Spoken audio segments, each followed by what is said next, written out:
actually, we've got all 5 players that played in the national tournament back, and they're quite young. I mean, this year they're sophomores and juniors, so we'll have all 5 of them back next year as well.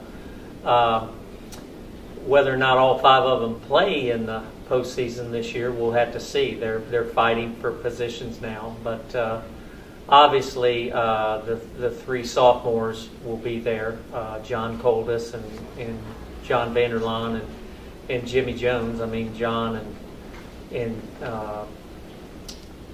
Coldus and John Vanderlaan were both first-team All-Americans last year, and they both had excellent falls. And Jimmy Jones was honorable mention All-American last year, but he's made huge progress since last year, and he actually ended the fall as our second-best player behind Coldus. So I expect all 3 of them will continue to play well, and then we'll have to see how the other 2 spots pan out. We played about, I think, 4 different players in those last 2 spots this fall. So, and 2 freshmen played, Christian Anderson from Ocala and Michael Vanderlaan, John's brother. So they could get in there. Returnee Grant Lovell played as well in a couple of tournaments. And so we'll see how that pans out. We try to schedule the very best tournaments we can. I'm not interested in playing in any fields where the field is weak. So we are doing that. The Matlock field is very competitive, has a lot of ranked teams. I think I looked the other day, and 9 of the 15 teams in the tournament are ranked in the top 20. And then we go to the preview, which is a new tournament at Mission Inn, which is being hosted by St. Leo, and that field will be just as strong as the Matlock. And then we go to Valdosta, another very strong field, and then we go to Georgia College. All 4 of those are very similar fields, very, very strong.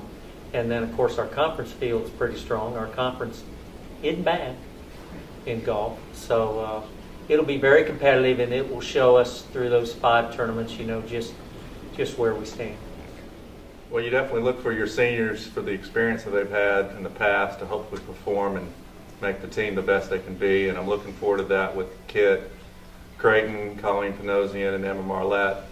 The great thing what we found out is Shannon McHugh is going to stay for her 5th year, so she is going to come back next year. But her experience with those other 3, I'm really hopeful that they will begin to contribute. We didn't have a very good fall, but with their experience, we have the ability to perform at a high level, and hopefully it'll just be a matter of timing to getting them playing at the right time, because they have the game. We just need to put it all together. Kit and Colleen have both played in 2 conference championships and 1 postseason event, so I'm looking for them and their experience to contribute here in the spring. And then Emma has played quite a bit for us in the top 5 throughout her years here, and so with that experience and the opportunities for some of the freshmen and definitely Abby to get in the lineup, I feel like we can be a contender for the spring. Yeah, our schedule's great. It's packed with all of our conference teams most of the time. I think the top 5 in our conference are also the top 5 or 6 in the nation, so we'll play them 5 or 6 times. But we start off with Kiowa Island, which we won last year, which is a great springboard to some events that helped us make it to postseason last year. We'll play in Rollins' event, we'll play in Barry's event, and then Cincinnati's event, which brings a lot of Division I teams for us to play against, gets us ready for the postseason.